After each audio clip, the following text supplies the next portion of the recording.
शेवट तो भला, शेवट तो भला, शेवट तो भला, शेवट तो भला, शेवट तो भला, शेवट तो भला, शेवट तो भला, शेवट तो भला, शेवट तो भला, शेवट तो भला, शेवट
टाळीवाला सर्वांनी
वंदन करता शेवट तो भला माझा बहुड झाला आलो निजांच्या माहेरा भेटी रकुमाईच्या वरा परिहार झाला अवघ्या दुःखाचा मागेला आलो निजांच्या माहेरा भेटी रकुमाईच्या वरा तुका म्हणे वाणी गेली आता घेवदनी आलो निजांच्या माहेरा भेटी रकुमाईच्या वरा पांडुरंगा करो प्रथम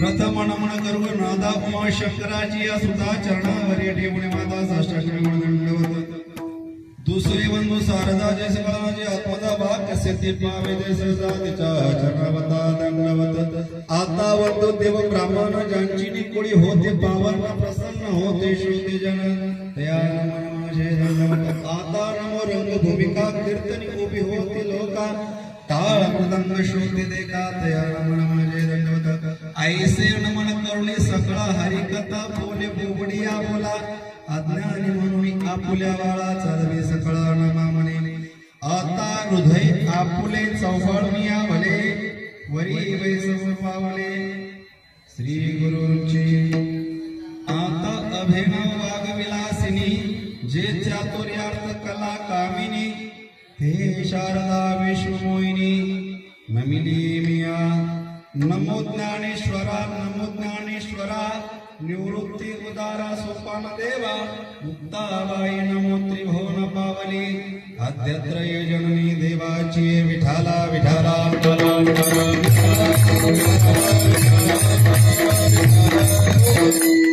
शेवट तो भला माझा बहुगोड झाला आलो निजांच्या मायरा भेटी रकुमाईच्या वरा भगवान स्वरूप सर्व श्रोतवंतांच्या चरणारविंदी विनम्र भावाने वंदन करू चिंतनाकरता घेतलेला अभंग जगद्गुरु तुकोबराय वितराग संपन्न पंचम वेद निर्माते सकल कंठ घोषित तुकोबराय यांचा या मृत्यू लोकात जन्माला आल्याच्या नंतर आपला शेवट कशा पद्धतीनं झाला पाहिजे, नव्हे नव्हे आपण यातून या मृत्यू लोकातून जाताना शेवट कशा पद्धतीनं गोड झाला पाहिजे याचं प्रतिपादन करतात. विठाल विठाल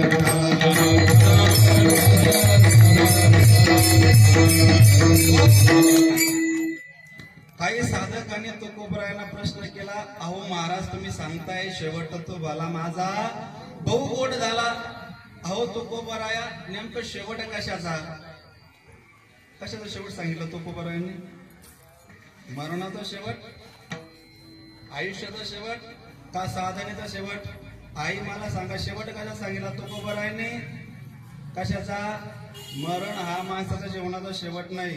कारण का पुनरपी जननम पुनरपी पुन्हा जन्माला येणं आणि पुन्हा मरणं याचं नाव काय?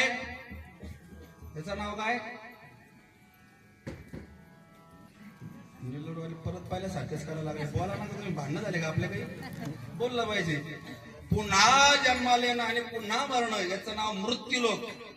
आणि मृत्यूलोकाचं नियमच महाराज, जो जन्माला आला त्याला एक ना एक दिवस जायचं. ते उपजली या पिंडा मरण सांगाते. ज्याचा जन्म झाला त्याला एक ना एक दिवस जायचंय. मग तुकोबराय तुम्ही सांगतात शेवट कशाचा सांगतात? मरण हा माणसाच्या जीवनात शेवट का नाही? कारण ज्ञानोबराय गोड प्रतिपादन करतात, जैसे जीर्ण वस्त्र सांडीचे मग नूतन वेडीचे तैसे ध्या तर ते स्वीकारीचे चैतन्य नाते. ज्ञानोबराय गोड सांगतात, बाबा रे एखादं जीर्ण झालेलं कापड आपण काय करतो?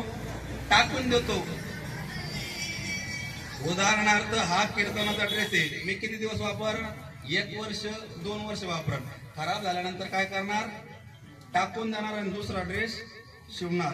तसं आत्मा काय करतो? जीर्ण झालेलं शरीर टाकून देतो आणि नवीन शरीरात प्रवेश करतो. मग तुकोबराय तुम्ही सांगता ते शेवट तो भला माझा भाऊ गोड झाला, नेमकं शेवट कशाचा? बरोबर आहे की नाही? मग तुकोबराय सांगतात, बाबा रे साधनेचा शेवट सांगितला तुकोबरायने. कशाचा?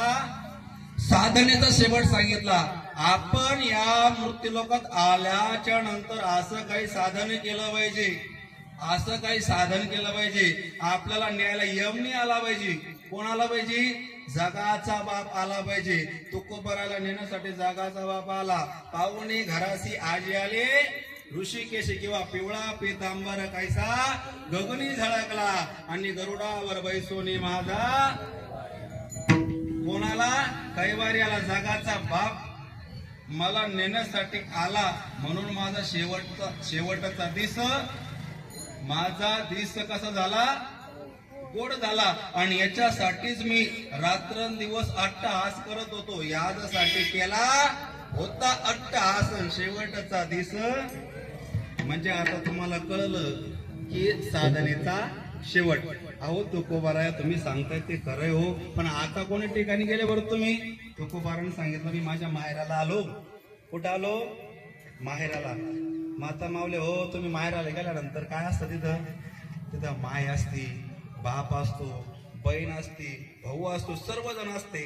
तसं तुमचं माहेर म्हणजे तुमच्या आई वडिलाचं घर असेल, पण संबंध वारकऱ्याचं माहेर जर कोणतं असेल तर ते पंढरपूर. माझे माहेर पंढरी. तिथं सगळे महाराज आई हे, वडील हे, भाऊ हे, चुलता हे, सर्व त्या ठिकाणी तुकोबराने सांगितलं, बाबा रे मी माझ्या माहेराला आलो निजाच्या माहेरा आणि भेटी रको माईच्या. जगाचा बाप मला मिळाला म्हणून शेवटचा दिस गोड व्हावा किंवा शेवटच तो भला माझा बहु गोड झाला. अहो तुकोबराय तुम्ही सांगतात माहेराला गेले, अगदी खरंय हो, पण आता तुमच्या मागं काही दुःख वगैरे काही आहेत का? आता तुम्ही जर माहेराला गेला तर तिथं काही दुःख वगैरे राहतं का? सगळं दुःख कुठं राहतं? सासरला.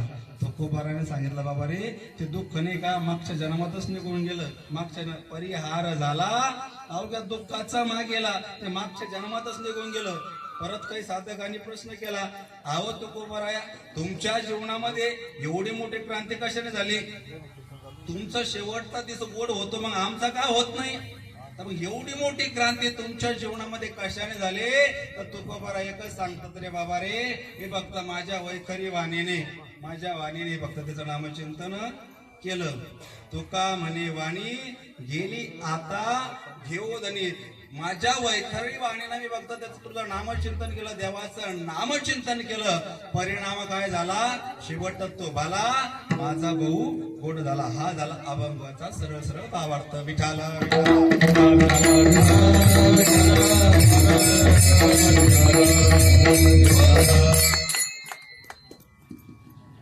कीर्तनाला सुरुवात करण्याआधी थोडासा परिहार देणं हे वक्त्याचं आद्य कर्तव्य असल्या कारणानं आपल्या येथील कैलासवासी सांडू शंकर शिंदे बाबांना जाऊन 13 दिवस पूर्ण झाले आणि त्यांचे परिवार असतील, त्यांच्या मुली असतील, मुलं असतील, सर्वांनी एकत्रित येऊन बाबांच्या ऋणातून मुक्त होण्यासाठी, मी सांगत असतो आपल्यावर 3 लोकांचं शास्त्र सांगतं, 3 लोकांचं ऋण असतं.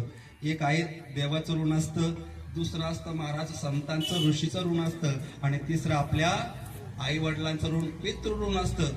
त्या ऋणातून प्रत्येकानं मुक्त झालंच पाहिजे. आणि म्हणून बाबा जाऊन आज 13 दिवस पूर्ण झाले आणि त्यांच्या ऋणातून मुक्त होण्यासाठी आमचे आदरणीय जिवलग मित्र भिक्कन भाऊ शिंदे आणि त्यांच्या ताई सविताताई असेल, सुनीताताई असेल, अनिताताई असेल, वंदनाताई असेल, नवी छायाताई असेल आणि भारताताई असेल, या सर्वांनी एकत्रित येऊन सांगितलं बाबा रे, बाबाचं उत्तर कार्य करायचंय.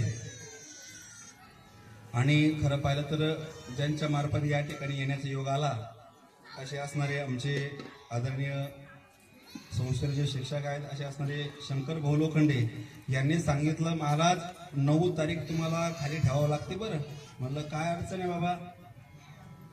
म्हणे असं असं आहे. म्हणलं उत्तर कार्य नेमकं कोणाचं आहे? त्यांनी सांगितलं म्हणे आता आम्ही भिक्कन दादा वगैरे आम्ही मित्र परिवार असला कारण त्यांनी सांगितलं असं आहे का? म्हणलं काहीच काळजी करू नका, आवर्जून आल्याशिवाय राहणार नाही. कारण भिक्कन दादा स्वभाव पाहतो मी, कारण यद्य दाचरती श्रेष्ठ तत्त देव तरू जना, हा असं एक भगवद्गीतात श्लोक आलेला आहे. येत वडील जे जे करते तया नाम धर्म ठेवते, अशी ज्ञानोबारांनी ओळी पण दिलेली महाराज त्याच्यावर, की जसं मोठी लोक आचरण करतात तसेच लहान लोक आचरण करत असतात महाराज. आणि त्यांनी सांगितलं म्हणे असं आहे, असं असं आहे. आणि आमचे जिवलग मित्र भिक्कन दादा म्हणे यांच्या वडिलांचं उत्तर कार्य आहे. कारण भिक्कन दादाचा स्वभाव म्हणजे एकदम निर्मळ महाराज. मला आमची भेट खूप दिवसापासून, मी त्यांच्याकडे कटिंगला वगैरे येत असतो ना, खूप दिवसापासून त्यांची आवड होती की मला बासरी शिकायची. मस्त बासरी पण आणली, आनंद आहे महाराज. पण आज त्यांच्यातून त्यांच्या वडिलाचं छत्र हरवलंय. जोपर्यंत आई आहेत, वडील आहेत, तोपर्यंत त्यांची किंमत कळत नाही. आणि एकदा तो जीव यातून निघून गेला ना, मग कळतं वडील किती महत्वाचे होते दादा. इथं त्यांच्या मुली पण आलेल्या आहेत. जोपर्यंत बघा तुम्ही जर माहेराला आल्यानंतर तुमच्या सासरी सर्व जर असलं तरी पण, सर्व असू द्या महाराज तुमच्याकडं, पण तुम्ही जेव्हा माहेराला येतात तेव्हा तुमची गच्च भरून पिशवी कोण देते? आई देते. पण ते सर्व तडजोड कोण करतो? बाप करतो दादा. आज तो बाप या ताईंच्या परिवारातून निघून गेलेला आहे. आज सर्व पाहुणे या ठिकाणी आलेले, सर्व नातेवाईक आहेत, सर्व आप्तेष्ट आहेत, पण आज कोण नाही. सांडू बाबा आज या ठिकाणी नाही बरं. आणि त्या योगानं महाराज आमचे शंकर भाऊ असतील, त्याचबरोबर कीर्तनाला उपस्थित असणारे आमचे आदरणीय संगीत विशारद सार्थक महाराज गाडगे असतील, त्यांनाही धन्यवाद. जे तालमणी संगीत विशारद भजन सम्राट आमचे गोकुळजी महाराज ताडे असतील, आपणासही धन्यवाद. सुंदर अशी कमी जास्त आवाज होत नाही आमचे दिगा महाराजांना सिस्टम दिली, त्यांनाही धन्यवाद. सर्व संस्थेतील वारकरी मंडळी असतील, सुंदर अशी पक्वाची साथ करतायत, असे असणारे रोहित महाराज आवटे असतील, सर्व वारकरी मंडळ असतील. आमचे नाडो महाराज पण शूटिंग करतो म्हणे महाराज. संस्थेवर त्यांनी खूप सेवा केली महाराज, मुलांना खाऊ घालण्याबद्दल. आणि नेल्लोड गाव म्हणून संस्था मला काही वेगळी नाही, एक अंतरंगाचं गाव आहे महाराज. सुंदर वातावरणामध्ये खरं पाहिलं तर एका दिवसाचं कीर्तन करणं वाटोळी दिवा लावल्यासारखं आहे. वाटोळमध्ये दिवा लागतो का? पण श्रोते जर चांगले असते नक्कीच लागतो महाराज. कारण सगळ्यांनी सगळे कोण झाकून जर लावलं तर दिवा पण वाटोळीत काय किती वाटोळ्या द्या किती भावधन्य द्या त्याच्यात पण दिवा लावण्याची ताकद निलोडवास येते. म्हणून तुम्हाला सर्वांना धन्यवाद आणि कीर्तन सेवेला सुरुवात. विठाला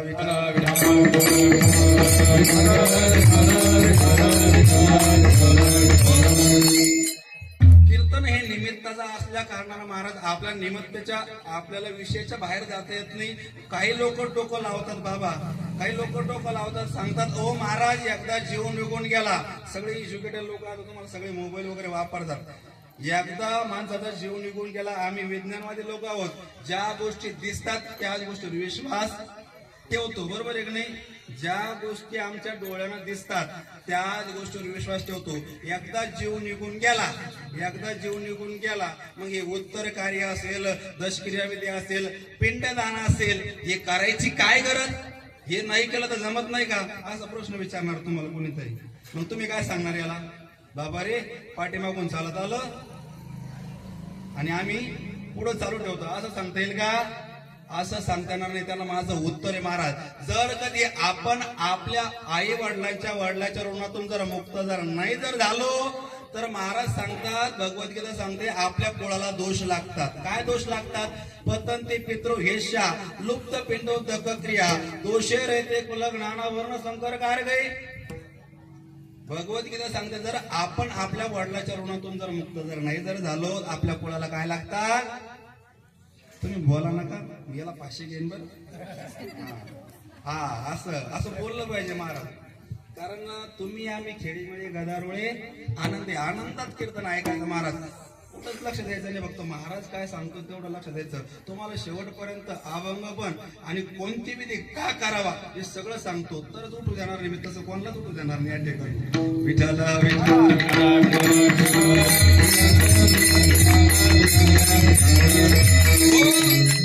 हा आता सांगत होतो मी, काय सांगत होतो? कीर्तन सांगत होतो. बर, आपण जर आपल्या पितृणातून जर मुक्त जर नाही जर झालो तर आपल्या कुळाला काय लागतात? दोष लागतात. मग कोणते दोष लागतात महाराज? मग आमच्या कुळामध्ये वाईट दुराचारी मुलं जन्माला येतात. कसे मुलं जन्माला येतात? कसे? वाईट. प्रमाण सांगतो, आ कट कटा त्याचे करीती पितर आणि वंशी दुराचार. कसा पुत्र झाला? कसा? दुराचारी पुत्र होतात. मग आपणच म्हणतो महाराज तुमचं कोण्या जन्माचं पुण्य म्हणून तुम्ही एवढे सुखी आहात आणि आमचं कोण्या जन्माचं पाप म्हणून आम्ही एवढे दुःखी आहोत असं आपणच म्हणतो, बरोबर आहे की नाही? मग मुलं कोणासारखी येतात? दुराचारी म्हणजे कोणासारखे? भक्त प्रल्हादासारखे, नारदासारखे, उपमन्यू सारखे? नाही महाराज, असे नाही येत. मग कोणासारखे येतात माहितीये का? कोणासारखे? धुंदुकारी सारखे. भागवतातलं कारण आता तुम्हाला इथं भागवत ऐकायचं महाराज. भागवतामध्ये आलेली कथा धुंदुकारी, इतका धुंदुकारी बेकार शब्द स्पर्श रस रूप गंध विचारसागर मध्ये आलेलं आहे. या 5 प्रकारच्या वेश्याच्या नादी लागला होता. कोण? धुंदुकारी. धुंदुलीचा मुलगा, बहिणीचा मुलगा, म्हणून त्याचं धुंदुकारी नाव पडलं. आणि त्याचाच भाऊ महाराज कोण? गोकर्णाख्यान. दोघच एका घरातले पण विरुद्ध वास कसा होता? अहो शेवटी बापन ते खाया प्यायला वाईट, खायला वाईट, प्यायला पैसे नाही द्यायला म्हणून काय केलं माहितीये का? बापाच्या डोक्यात दगड टाकणारा होता. कोण? धुंदुकारी. असे जर मुलं जर आपल्या उदरी जन्माला नाही यावं असं जर वाटत असेल तर आपण आपल्या वडिलाच्या ऋणातून मुक्त झालंच पाहिजे दादा. विठाला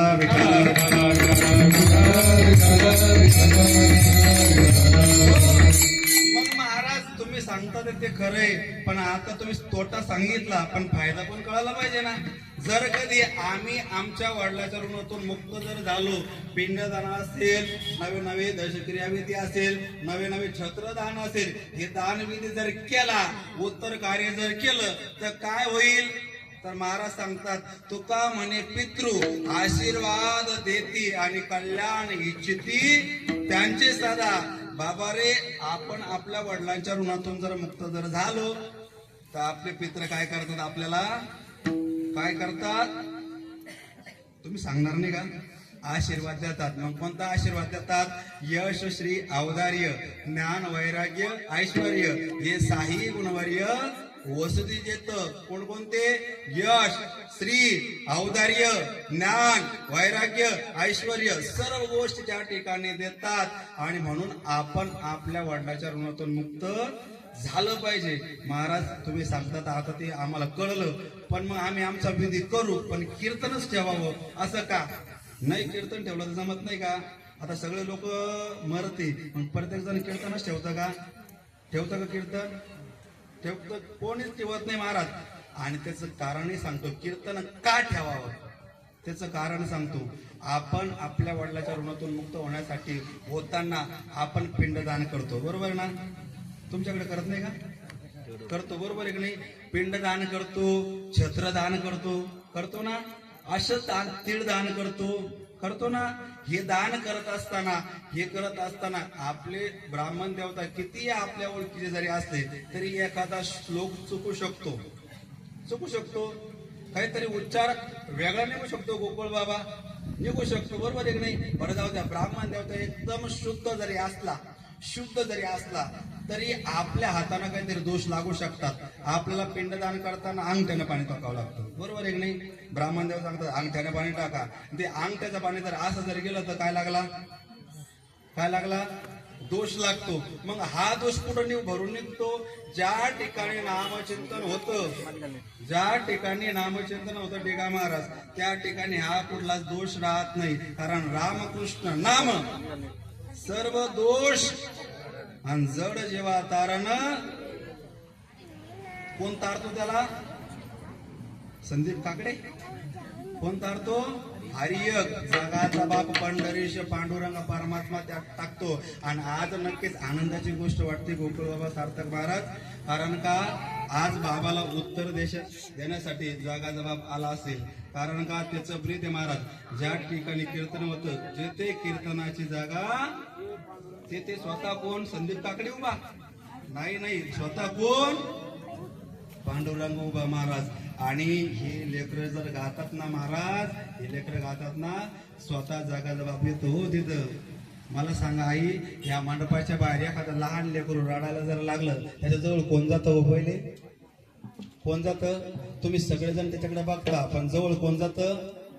आई जवळ जाते आणि त्याला कवटळून घेते. तसं देवाचं प्रीत आहे महाराज. ज्या ठिकाणी देवाचे भक्त गातात ना, त्या ठिकाणी जगाचा बाप स्वतः राहतो. माझी भक्त गाती देते, नारदानी उभा देते, नारदानी उभा देते, नारदानी उभा देते, माझी भक्त गाती देते, नारदानी उभा देते, नारदानी उभा देते, नारदानी उभा देते, माझी भक्त गाती देते, नारदानी उभा देते, मारदानी उभा देते, मारदानी उभा देते,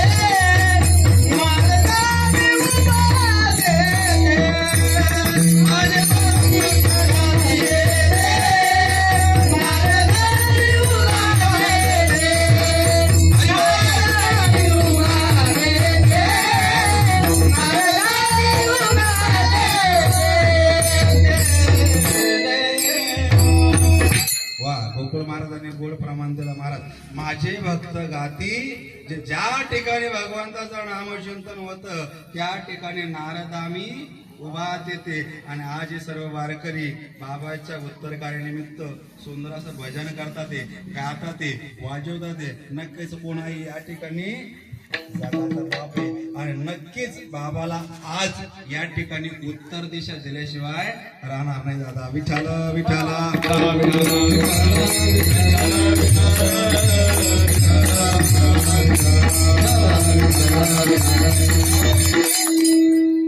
आणि म्हणून त्या न्यायानं महाराज बाबाला जाऊन आज 13 दिवस पूर्ण होतात. मी पहिले सांगितलं महाराज, ज्याचा जन्म झाला त्याला एक ना एक दिवस प्रत्येकाला जायचंय. तो राजा असला आणि तो भिकारी जरी असला प्रत्येकाला आएगा सो जाएगा, राजा रंग और फकीर, क्यों चिंता करते हो, काय को करते हो फिकीर.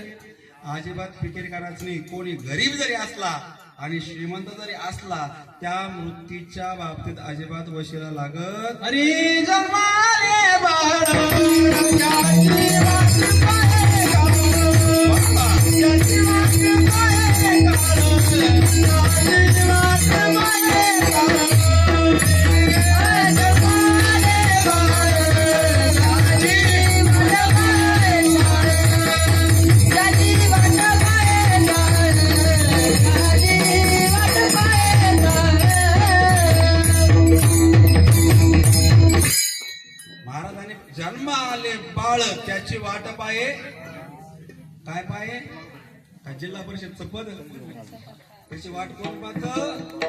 काळ पाहतो महाराज. जो जन्माला आलेला आहे मृत्यूच्या बाबतीत कोणाचाच वशिला लागत नाही. तुमच्या गावात आहे का, निरगुडमध्ये आहे का कोणाचा वशिला आहे का?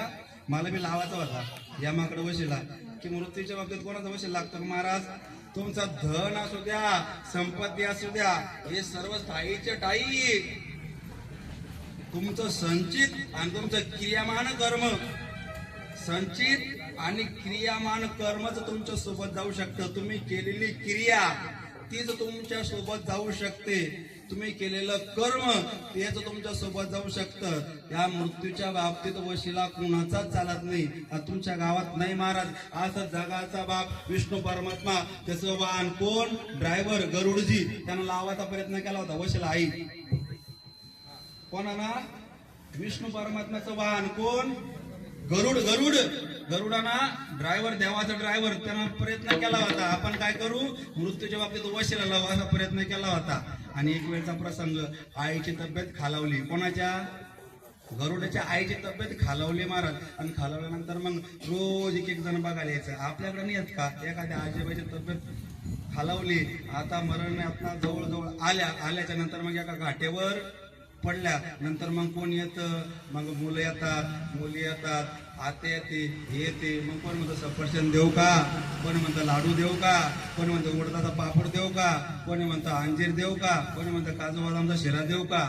मग तवा काही तवा काहीच धकत अजिबात काहीच धकत नाही. तसं महाराज गरुडाच्या आईचं दुखत होतं आणि सगळे एक देव पाहायला जात होते. कधी इंद्र जात होता, तर कधी चंद्र जात होता, कधी नरेंद्र जात होता, कधी देवेंद्र जात होता. नाही, हे दोघं नव्हतं जात, नरेंद्र आणि देवेंद्र नव्हतं जात, कारण त्याचं राजकारण चांगलं होतं ना. ते दोघं नव्हतं जात, बाकी देव जात होते आणि विचारत होते कशी तब्येत, बरी का, काय चाललं, कसं चाललं. पण एक दिवस असा आला बाबा, एक दिवस नाही का, एक भला मोठा काळा कुट्ट माणूस आला आणि त्यानं नुसतं बघितलं लांबून. काय केलं? बघितलं लांबून. गरुडाच्या आईला बघितलं, नुसता गालातल्या गालात हसला, काहीच केलं नाही. गरुडाच्या आईनं पाहिलं नक्कीच हा आपल्यासोबत काहीतरी काळं करणार. म्हणून आपला मुलगा घरी आल्यानंतर सांगितलं, हे राजा, ये गरुडा, अरे रोज नवनवीन देव येत होते पाहायला, विचारत होते अरे सफरचंद खाल्ला का, पापड खाल्ला का, असं विचारत होते. पण आज नाही का, एक काळा कुट्टा माणूस आला आणि माझ्याकडे बघून नुसता हसला. गरुडाला कळालं आपल्या आईला नेण्यासाठी कोणाला? काळ आला बरं, यम आला बरं. हे आई, अरे काळजी करू नको तू, मी कोणाचा वाहन आहे? महाराजांचा. मी विष्णू परमात्म्याचा ड्रायव्हर आहे. काळजी करायचं कामच नाही, अजिबात काळजी करू नको. एका मिनिटात तुला उचलतो, कुठं नेतो?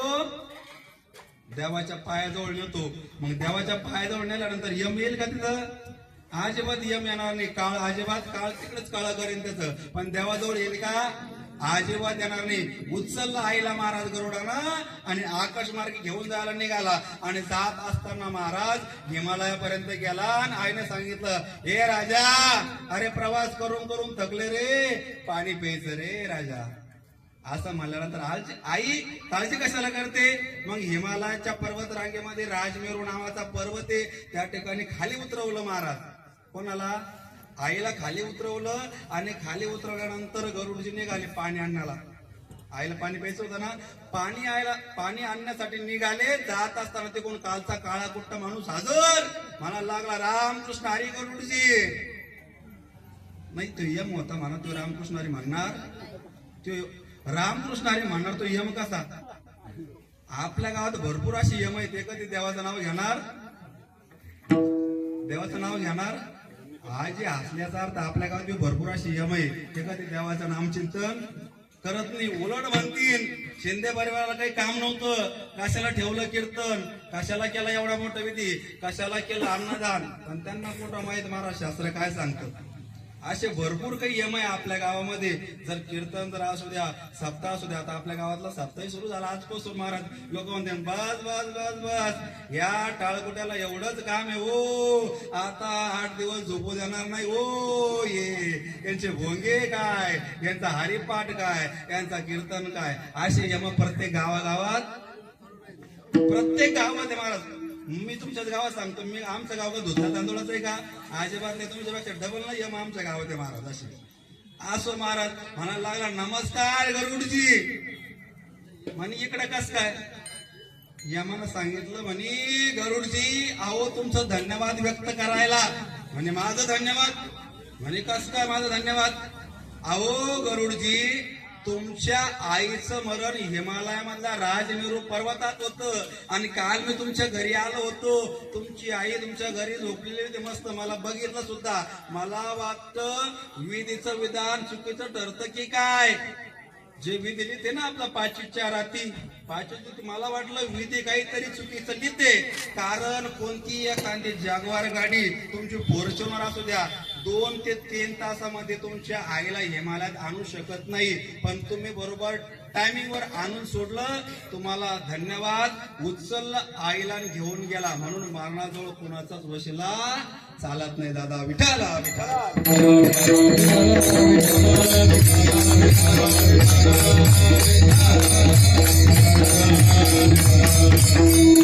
आणि म्हणून महाराज त्या मरणाजवळ कुणाचाच वशिला चालत नाही ना.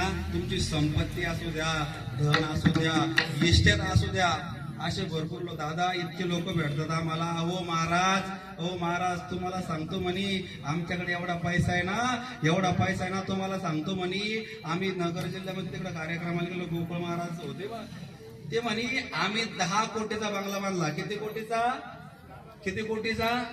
10 कोटीचा बंगला बांधला म्हणे. एवढा सेन्सिटिव्ह बंगला आहे म्हणे. तुम्हाला जर फेटा जर बांधत असेल तर तुम्हाला याची गरज नाही, आशेची गरज नाही म्हणे. तुम्ही असं समोर जर बघितलं सगळ्या भीतीलाच आक्षे म्हणे. अशी पडशी वापरली म्हणे आपण. प्रत्येक भीतीमध्ये तुमच्या पायाच्या नाकापासून तर डोक्याच्या केसापर्यंत तुम्ही नुसते असे उभा जर राहिले तर ऑटोमॅटिक दरवाजा खोलतो. सेन्सिटिव्ह म्हणे सगळा. एवढंच नाही म्हणे महाराज, आमचा बाथरूम आहे का, बाथरूम आंघोळ करतो ते 10 लाखाचं आहे. किती लाखाचं? 10 लाखाचं बाथरूम आहे. 10 लाखाचं. तुम्ही जर बाथरूम मध्ये घुसले, नुसतं असं वर जर बघितलं, असं वर बघितलं, बरोबर शावर सुरू होतं. असं बघितल्या बरोबर शावर सुरू होतं. जर असं तिरप जर बघितलं, इकडून गरम पाणी येतं, इकडून थंड पाणी येतं. आणि एवढं झाल्याच्या नंतर तुम्ही जर असं मागं बघितलं तर पाठीमागून एक हात येतो, लगेच तुमचं अंग घासून देतो. एवढं सेन्सिटिव्ह बाथरूम आहे. एवढंच नाही, तुमची आंघोळ झाल्यानंतर तुम्ही असे हात करून जर उभं राहिले, असं वर पाहिलं तर वरून बरोबर टावेल पडती, मग अंग पोसत मग बाहेर यायचं. एवढं सेन्सिटिव्ह बाथरूम बांधलं म्हणे महाराज.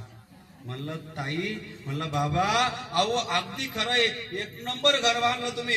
माऊलींची कृपा आहे तुमच्यावर, सगळं मस्त व्यवस्थित आहे. पण मला सांगा तुमचा 10 लाखाचा बाथरूम असू द्या किंवा 20 लाखाचा असू द्या, मेल्यानंतर शेवटची आंघोळ कुठं राहते हो? कुठं राहते? अंगणात राहते का त्या बाथरूम मध्ये राहते? तुमचा 10 लाखाचा असू द्या की 20 लाखाचा असू द्या, शेवटची आंघोळ कुठं राहते? बाहेरच अंगणातच राहते. म्हणून हे जाणून जीवनाची वाटचाल करा. आपण आपल्या सोबत काही नेणार नाही ना, इथंच सर्व देणार आहे ना. मग आता तुमच्याकडे काय असेल ते सगळं मला देऊन टाका. आणि कानातला असू द्या, नाकातला असू द्या, असं नाही, असं तुम्ही काही देणार नाही, मी पण काही घेणार नाही. विठ्ठला विठ्ठल.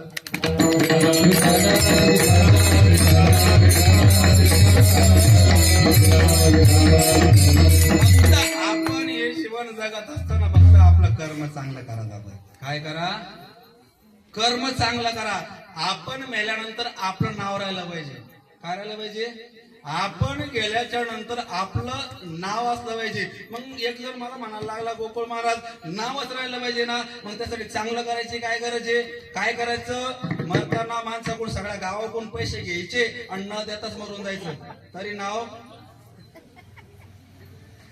सगळ्या गावाकडून पैसे घ्यायचे आणि न देताच मरून द्यायचं. तरी नाव नुसतं नावाला किंमत नाही महाराज, ते नाव चांगल्या पद्धतीनं सत्कर्माला किंमत आहे महाराज.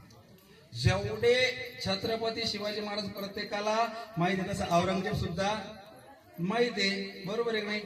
धर्मवीर संभाजी महाराज माहित आहे, औरंगजेब सुद्धा, राम जेवढा प्रसिद्ध आहे, कंस सुद्धा, आपलं रावण सुद्धा, कृष्ण सर्वांना माहित आहे, बरोबर आहे की नाही.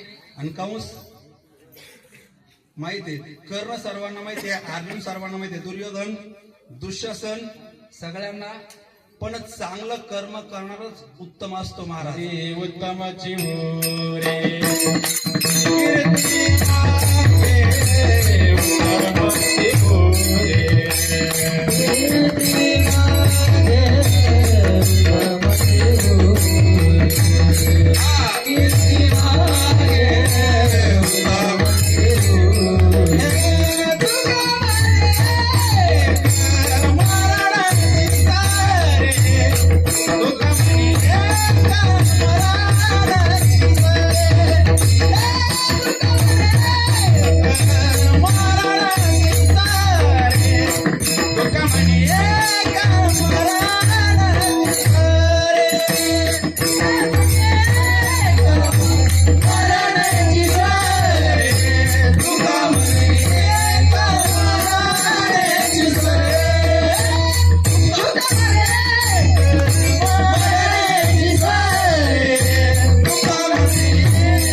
चांगली कीर्ती केली, चांगलं कामही केलं तरी नाव शिल्लक राहतं ना, वाईट कर्मही केलं तरी नाव शिल्लक राहतं. पण मग मला सांगा, वाईट कर्म करणाऱ्याचे अनेक नावं सांगितलंय.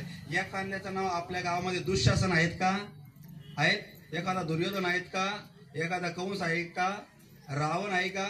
अहो वाईट, मला सांगा, काही आहे का तुमच्या गावात एखादी भांडणं लावणारी? काही आहे का?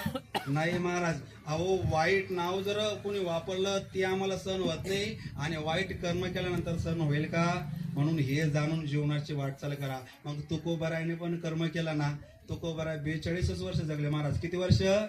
42 वर्ष जगले हो. लोकांनी इतका त्रास दिला तुकोबारायना, इतका त्रास दिला.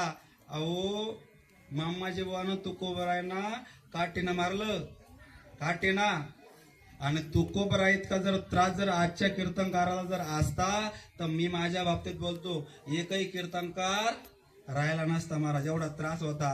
कोपिला पाटील गावीची ही लोक, आता माझं भीक कोण घाली, जळे माझी काया लागला वनवा, असं तुकोबराय होते महाराज. आणि ज्या वेळेस महाराज मामाजी बोनं काठीनं मारलं ना, संध्याकाळची वेळ होती, कीर्तन करायला लागले तुकोबाराय. आणि कीर्तन करत असताना महाराज तुकोबारांना वाटलं सर्व दिसतात हे, पण मामाजी बुवा आज दिसत नाही. त्याच्या घरी गेले. मामाजी बुवा काय झालं, आज तुम्ही कीर्तनात नाहीत ना? अहो रंगत चढा ना हो, कीर्तनात चांगला वाटा ना मला. एक काम करतो, तुमचे हातपाय दाबतो आणि तुम्ही कुठं चाला? कीर्तनाला चाला, असे म्हणणारे तुकोबाराय. अहो सेना महाराजांचं काय होतं जीवनचरित्र. राज्याकडं आपलं उदरनिर्वाह करायचे, कसं तरी भजन करायचे, नामचिंतन करायचे. पण देव किती काम करतो माहिती का संतांचे. एक वेळचा प्रसंग सेना महाराजच्या जीवनातला, ज्यावेळेस पूजा करत होते, भजन करत होते आणि साधना करत होते. आणि साधना करत असताना राजाने फरमान दिलं की सेनाला बोलून, सेना नावेला बोलून घ्या. पण आता पूजा करत असताना जे संत असताना ते कधी त्यांच्या वचनाहून, त्यांच्या साधनेहून कधी निघळत नसता. आणि पूजा करत असताना महाराज सेना नावी महाराज गेले नाही हो. जागाच्या बापाला काळजी पडली. जागाचा बाप सेना नावीचं रूप घेतलं आणि त्या राजाची हजामत केली, दाढी केली. असं संतांचं जीवनचरित्र आहे. इतका त्रास दिला सेनानावी महाराजांना असू द्या, तुकाराम महाराजांना असू द्या, पण त्यांची जगणी कोणासाठी होती? समाजासाठी होती हो. म्हणून हे जाणून जीवनाची वाटचाल करा. आपलाही शेवट जर चांगला बाबा असं वाटत असेल तर आपण त्याचं नामचिंतन करायचं महाराज.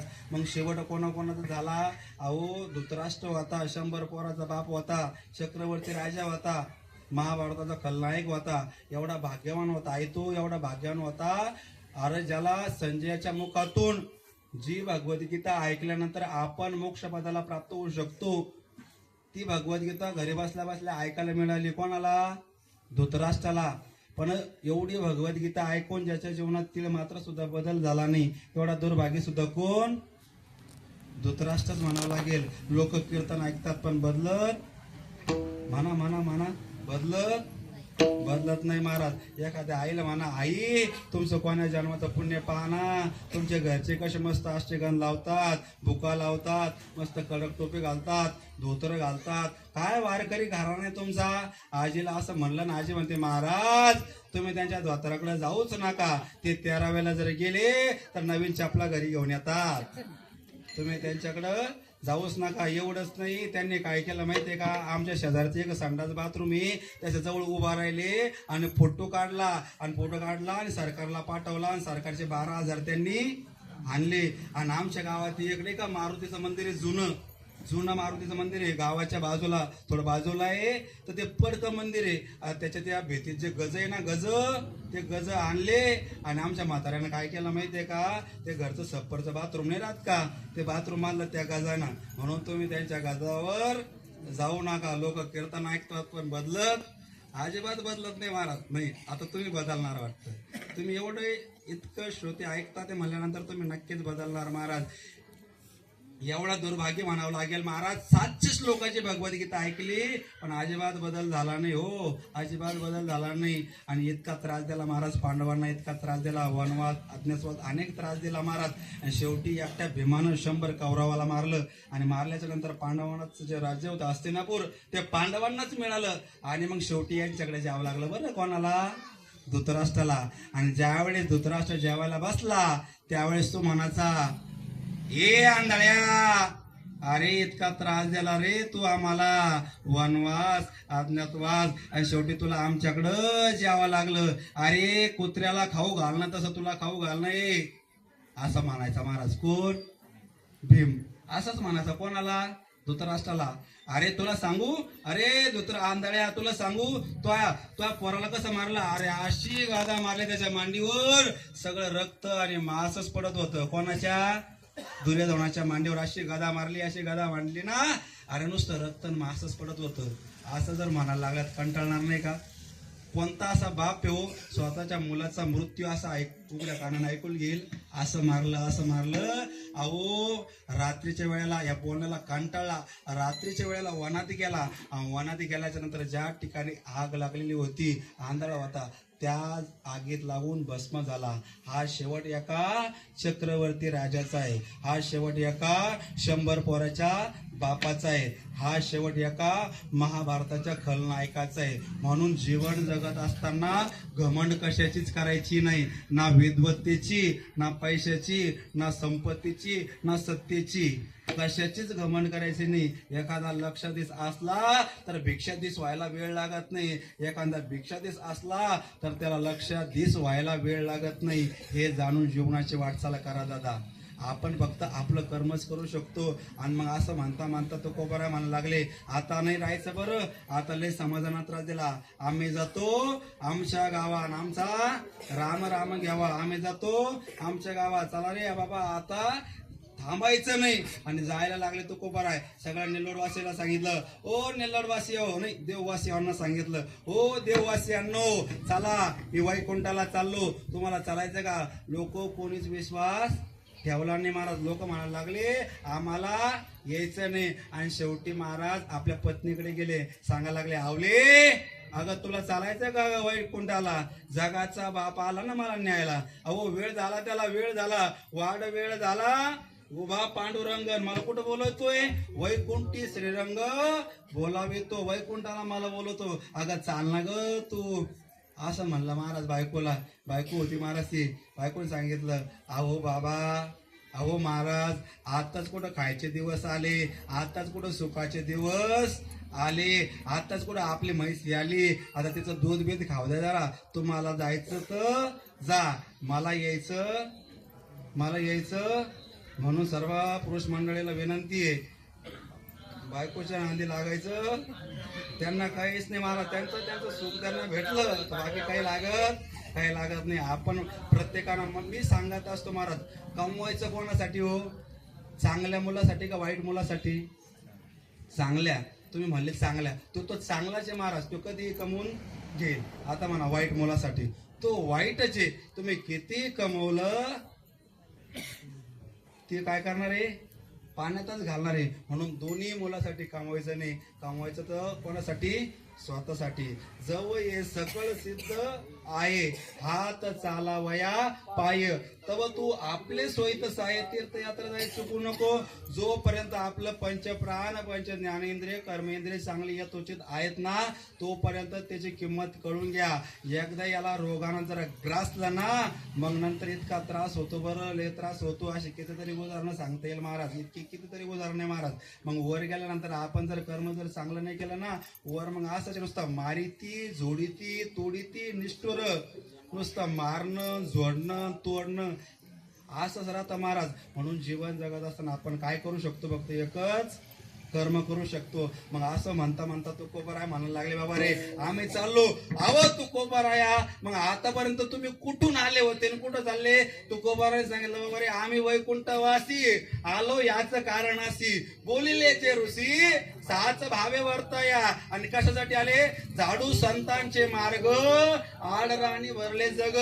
अरे बाबा रे, हे जग ना आड रानानं चाललं, आड मार्गाने चाललं, त्या जगाला आम्ही चांगल्या मार्गानं सन्मार्गाने लावण्यासाठी आम्ही या ठिकाणी आलो. आणि आता परत चाललो. कारण का? आम्ही अहो सामान्य लोकांवर विजय मिळवला नाही. आम्ही काळ कोणता काळ? तो घरचं घर खाली करणारा काळ, यम.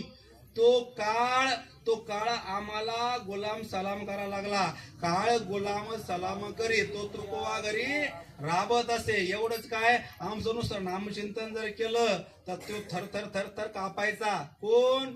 यम. तुकाराम नाम घेता कापेयम. मी सामान्य लोकांवर विजय मिळवण्यासाठी या ठिकाणी आलो नाही, तर मी काळावर विजय मिळवण्यासाठी या ठिकाणी आलो. आणि आल्याच्या नंतर महाराज जगाचा बाप मला नेण्यासाठी आला. पाहुणे घराशी आजी आले ऋषिकेशी, आणि म्हणूनच माझा शेवटचा दिस गोड झाला. हा बघा तो प्रथम शेवट तो भाला, शेवट तो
जगाचा बाप मला नेण्यासाठी आला. माझा दिवस कसा झाला, माझा शेवट कसा झाला, गोड झाला महाराज. मी इतकं दुःख सहन केलं, क्षणभरी आम्ही सोसिले वाईट साधिले आवेटे परब्रह्म. तुकोबारानं आयुष्यभर दुःख सहन केलं महाराज, आयुष्यभर. पण तुकोबारा सांगतात मी फक्त क्षणभरच दुःख सहन केलं. परिणाम काय झाला, राहिलो अनंताची या पायी. तुका म्हणे येणे जाणे नाही आता, राहिलो अनंताची या पायी. अहो तुकोबारा तुम्ही सांगतात ते खरंय हो. आता तुम्ही कोणा ठिकाणी आले, तुकोबारा सांगतात मी माझ्या मायरा आलो, निजाच्या मायरा. आणि मला कोण मिळाला हो, जगाचा बाप मला मिळाला, भेटी रखुमाईच्या. बरं अहो तुकोबारा तुमच्या जीवनात काही दुःख वगैरे आहेत का? तुकोबाराने सांगितलं बाबा रे, ते दुःख मागच्या जन्मातच निघून गेलं, परिहार झाला अवघ्या दुःखाचा मागेला. परत काही साधकांनी प्रश्न केला, अहो तुकोबराया तुम्ही एवढं सांगता, ते तुमचं दुःख गेलं, तुमचा शेवट गोड झाला, तुम्ही जगाच्या बापाच्या घरी आले, पण आम्हालाही तसं काहीतरी सांगा ना, की जेणेकरून आमचाही शेवट कसा झाला पाहिजे, कसा झाला पाहिजे आपला शेवट. आणि आपल्याला प्रत्येकाला वाटतं ना आपला शेवट गोड झाला पाहिजे. फक्त आपण एकच करू शकतो, त्याचं नामचिंतन करू शकतो.